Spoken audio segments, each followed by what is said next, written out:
नाज़रीन, पाकिस्तान में इस वक्त फिर जुबानें बंद की जा रही हैं। जो चंद लोग बचे थे जो बातचीत कर रहे थे, उनकी जुबानें भी बंद की जा रही हैं, बल्कि जुबानें खींच ली जा रही हैं।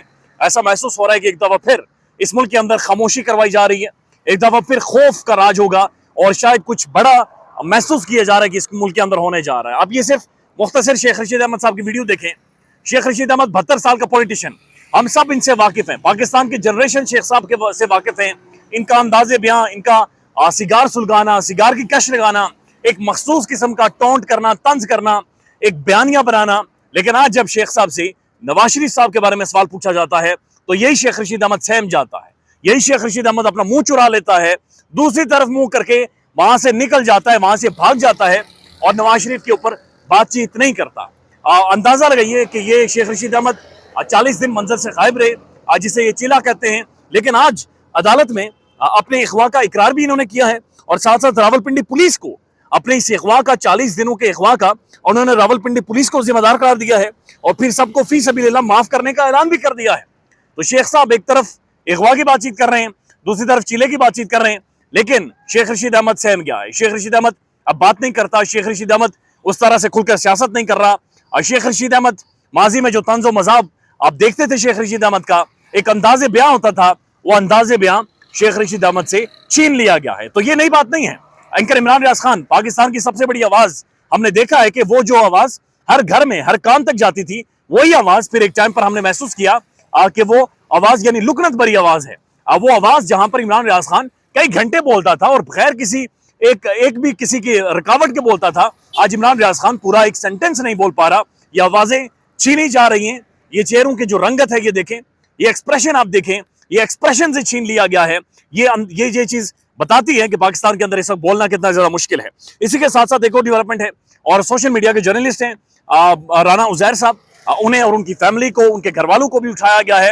लिहाजा एक क्रैकडाउन, एक मैसिव क्रैकडाउन नजर आ रहा है जो कि सोशल मीडिया के ऊपर किया जा रहा है। चूंकि प्राइम टेलीविजन या तो कंट्रोल्ड है, या मैनेज है, या डरा हुआ है, या सहमा है, या फिर उनके मुफादात हैं। लेकिन इसके बाद सोशल मीडिया पर यानी कि आपके गले में हाथ डाला जा रहा है कि आपकी जुबान में खींची जाए और पाकिस्तान में कोई भी बात करने वाला ना बचे। पाकिस्तान की प्राइम टेलीविजन स्क्रीन अगर आप देखें, काशिफ अब्बासी साहब नहीं है, समी इब्राहिम साहब नहीं है, सिद्दीक जान साहब नहीं है, असदुल्ला खान साहब नहीं है, औरिया मकबूल जान साहब नहीं है, बेशुमार साफी हैं जो मुल्क के अंदर ही मौजूद नहीं है, मुल्क से बाहर भाग गए हैं। लिहाजा प्राइम टेलीविजन के बाद अब सोशल मीडिया के ऊपर बाकायदा से एक मुनज़्ज़म तरीके से क्रैकडाउन और मैसिव क्रैकडाउन नजर आ रहा है। दूसरी खबर यह है, और ये बड़ी अहम तरीन खबर है, जो पाकिस्तान के वकला हैं और पाकिस्तान की जो अदालतें हैं, पाकिस्तान की अदालतें जिस तरह से इंसाफ कर रही हैं, उनका एक टकराव खुलकर नजर आ रहा है। ये 40 सेकंड की एक वीडियो है, ये वीडियो आप देखें और इस वीडियो के अंदर ये जो आफ्ताब बाजवा साहब हैं, इनके अल्फाज की तलखी को महसूस करें, इनके अल्फाज को महसूस करें।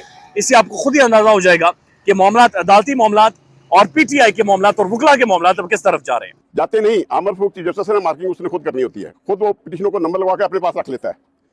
इंशाल्लाह अगली पेशी पे आमर फरूख होगा या हम होंगे, ये आपको बता दें। इसके पीछे कैसे?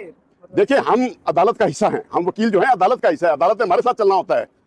अगर एक आदमी कहता है, शरेआम कह रहा है कि मुझे इस पे इत्मीनान नहीं है, कोई किसी किस्म का मुझे नहीं है इस पे इत्मीनान कि ये शख्स मेरे साथ इंसाफ करेगा, एक दफा नहीं कई दफा कह चुका था, वो शख्स क्यों बज़द होके और किसके कहने पर इमरान खान के केस सुन रहा है, क्यों नहीं ट्रांसफर करता इन केसों को? आफ्ताब बाजवा साहब का कहना था कि जी आमिर फारूक साहब, हम उनके पास नहीं जाते, बल्कि वो खुद नंबर लगवा कर हमारे पास आते हैं और इसके बाद फैसले महफूज कर देते हैं। और जब फैसले महफूज हो जाते हैं, फिर दरखास्तें सुप्रीम कोर्ट में डालनी पड़ती है कि बराए मेहरबानी जज साहब से दरखास्त करें कि कोई फैसला दें, और उसके बाद जाकर फिर फैसला आता है। इससे पहले रऊफ हसन साहब ये कह चुके हैं कि ये अदालतें कातिल हैं, ये कत्लगाह हैं और यहाँ पर कत्ल किया जा रहा है। और इससे पहले भी तहरीक इंसाफ का आपने रद्द-ए-अमल देखा था, जहां पर उन्होंने ये कहा था कि एक ज़ाती बुनियादों के ऊपर आमिर फारूक साहब, जो कि इस्लामाबाद हाई कोर्ट के फाजिल चीफ जस्टिस हैं, वो मामलात को लेकर जा रहे हैं। इमरान खान के हवाले से हमें इंसाफ होता हुआ किसी भी तौर नजर नहीं आ रहा। तो ये बड़ा एक वाज़ेह टकराव वकला का, तहरीक इंसाफ का और पाकिस्तान की अदालतों का और पाकिस्तान के फाजिल जजेस का खुलकर नजर आ रहा है। आगे एक और खबर है और ये बड़ी इंपॉर्टेंट खबर है, यानी आप अंदाजा लगाइए कि मार धाड़ करके पूरे सिस्टम को, निजाम को कंट्रोल करके, पूरे निजाम को हाईजैक करने के बाद भी सारी चीजें पाकिस्तान में मैनेज होते हुए नहीं नजर आ रही। IPP, इस्तेकाम पाकिस्तान पार्टी, जहांगीर खान तरीन की पार्टी, जाजू वालों की पार्टी, पैसे वालों की पार्टी, अलीम खान की पार्टी, जिसके अंदर फारूक हबीब भी आलिया जाकर शामिल हुए, जिन्होंने कहा वर्कर्स आ गए हैं, जिसके अंदर फिरदौस आशिक अमान भी शामिल हैं, जिसके अंदर लोगों को मारकर शामिल करवाया जाता है, उनका जलसा है। लेकिन ये वीडियोस देखें, हम ये चेहरों को देखें, ये तासुरात देखें, ये एक्सप्रेशन देखें। वो जिस तरह कहा जाता है तुम मेरा चेहरा पढ़ हालात ना पूछ, हालात देखेंगे लोग किस तरह से जलसों के अंदर शामिल हो रहे हैं, किस तरह से लोगों को जलसों के अंदर लाया जा रहा है। आप ये सिर्फ एक्सप्रेशन देखें। और बाकायदे से जो वीडियो बनाने वाले हैं वो बार बार ये कह रहे हैं कि जो भी अंदर आएगा, यानी जहां से जो भी अंदर आएगा वो अपना हाथ हिलाते हुए आए, यानी हाथ लहराता हुआ, जिसने भी अंदर आना है वो अपना हाथ लहराता हुआ अंदर आए और यहाँ पर अंदर आकर बाकायदा से हाथ लहराए। तो अंदाजा लगाइए कि इस तरह से जबरदस्ती लोगों को ना सिर्फ हमने मीनार पाकिस्तान में आते हुए देखा है, बल्कि आज चोनिया में हमने जो IPP का जलसा है वहां पर भी लोगों को जबरदस्ती कंट्रोल करके, मैनेज करके वहां पर घसीट कर लाया जा रहा है। इसी के साथ साथ अगर आप रिपब्लिकन पॉलिसी का एक सर्वे देखते हैं, रिपब्लिकन पॉलिसी का सर्वे ये कह रहा है कि लाहौर के अंदर की जितनी भी सीट्स हैं उनके ऊपर उन्होंने सर्वे किया है और उनका ये कहना है कि लाहौर के अंदर, सिर्फ लाहौर की अगर बात करें जहां पर मियां साहब ने जलसा किया है, तो वहां पर 61% पॉपुलैरिटी सिर्फ और सिर्फ इमरान खान की है। तो एक वन साइडेड पॉपुलैरिटी खान की लाहौर के अंदर नजर आ रही है, जो मुस्लिम लीग नून का गढ़ है, आज मुस्लिम लीग नून की जो बुनियादें हैं, मुस्लिम लीग जहां से सारी जिंदगी पॉलिटिक्स करती रही है, तो उनके बारे में कहा जा रहा है कि 61% वहां पर उनकी पॉपुलैरिटी है। एक और वीडियो सर्कुलेट कर रही है सोशल मीडिया पर और ये पीपल्स पार्टी के खुर्शीद शाह साहब के हवाले से है। और डॉन न्यूज के प्रोग्राम में, पाकिस्तान के प्रोमिनेंट प्रोग्राम में हाथ जोड़कर कहते हैं कि हम माफी चाहते हैं, हम माफी मांगते हैं, 16 माह हमसे गलती हुई है और हमें अब माफ कर लिया जाए। ये उस गलती के बारे में बातचीत कर रहे हैं कि जब सिंध हाउस के अंदर आपने देखा था कि मंडी लगी थी, खान की हुकूमत गिराई गई थी, पूरा निजाम तमाम तर पॉलिटिकल पार्टीज मिलकर इमरान खान के पीछे आई थी, लेकिन अब सबको महसूस होना शुरू हो गया, कम से कम पीपल्स पार्टी को, कि ये बात सिर्फ इमरान खान तक महदूद नहीं थी, बल्कि ये दिए सबके बुझेंगे, ये हवा किसी की भी दोस्त नहीं। और खुर्शीद शाह साहब आज ये महसूस कर रहे हैं, जो सेका है, जो तपश है, पीपल्स पार्टी भी महसूस कर रही है और PP को अब महसूस हो रहा है कि मियां साहब, शहबाज शरीफ साहब और ये एक डील कर गए हैं, ये एक एग्रीमेंट कर गए हैं, ये लंदन प्लान वाकईतन पाकिस्तान के अंदर अमल दरामद है और पाकिस्तान में इमरान खान के बाद जो अगला नंबर आना है वो पीपल्स पार्टी का नंबर आना है।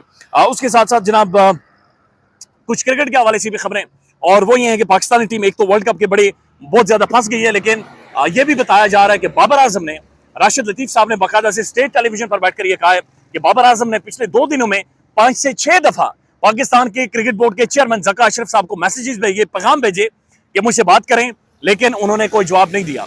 अब ये जो ज़का अशरफ साहब हैं, ये पीपल्स पार्टी के कहने पर नून लीग ने इनकी अपॉइंटमेंट की थी और ये एक सियासी बुनियाद पर बढ़ती हुई थी और इसने हमारा जो पाकिस्तान का इस वक्त का क्रिकेट है उसे भी मुकम्मल तौर पर बर्बाद कर दिया है, उसे भी बिल्कुल दुनिया भर में, यानी एक बैनुल अक़वामी कोलैप्स हो रहा है पाकिस्तानी क्रिकेट का।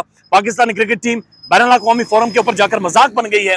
जिस तरह से डॉक्टर मोहित पीरज़ादा साहब कहते हैं कि हर मुल्क अपने रवैये के एतबार से, अपने मुल्क की हालात के एतबार से इंटरनेशनल फोरम के ऊपर खेल रहा है और पाकिस्तान को देखते हुए भी ऐसा महसूस हो रहा है कि जो मुल्की हालात हैं वही बैनुल अक़वामी फोरम के ऊपर भी नजर आ रहे हैं। ख्याल रखिएगा अपना, अल्लाह हाफ़िज़। पाकिस्तान में इस वक्त सबसे बड़ा मसला बोलने का है। पाकिस्तान में बोलने नहीं दिया जाता, जुबानें खींच ली जाती हैं, डर है, खौफ है, टेरर है।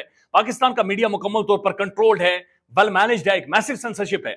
इसी तरह का दबाव पाकिस्तान में सियासत.pk भी फेस कर रहा है, जिसे पाकिस्तान भर में गुज़श्ता कई महीनों से मावरा आइन, मावरा कवानीन मुकम्मल तौर पर बंद कर दिया गया है, मुकम्मल तौर पर बैन कर दिया गया है। सियासत.pk की नशरियात को लिमिटेड करके पाकिस्तान में छोड़ दिया गया है। तमाम तर कानूनी मुआवजे के ऊपर आवाज उठाई गई, दस्तक दी गई, लेकिन हर तरफ से खामोशी है, सन्नाटा है, कहीं पर कोई सुनवाई नहीं है, कोई सुनने को तैयार नहीं है। लेकिन इसका हल क्या है? क्या खामोश हो जाएं? क्या सवाल ना करें? क्या मालूमात आप तक ना पहुंचाएं? क्या इंफॉर्मेशन आप तक ना पहुंचाएं? मालूमात भी पहुंचेगी, इंफॉर्मेशन भी पहुंचेगी, सवालात भी उठेंगे, लेकिन अब आपने रोल प्ले करना है, आपने अपना किरदार अदा करना है। और छोटा सा एक प्रोसीजर है, प्रोसेस है, उसके बाद आप अपना किरदार अदा करें और हमारी मदद करें। पहले आपने यह करना है कि हमारे YouTube चैनल को सब्सक्राइब करना है, उसके बाद ज्वाइन के बटन के ऊपर जाना है, क्लिक करके हमारा मेंबर बनना है।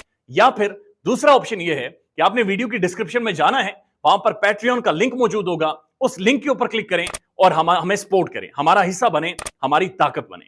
ख्याल रखिएगा, अल्लाह हाफिज।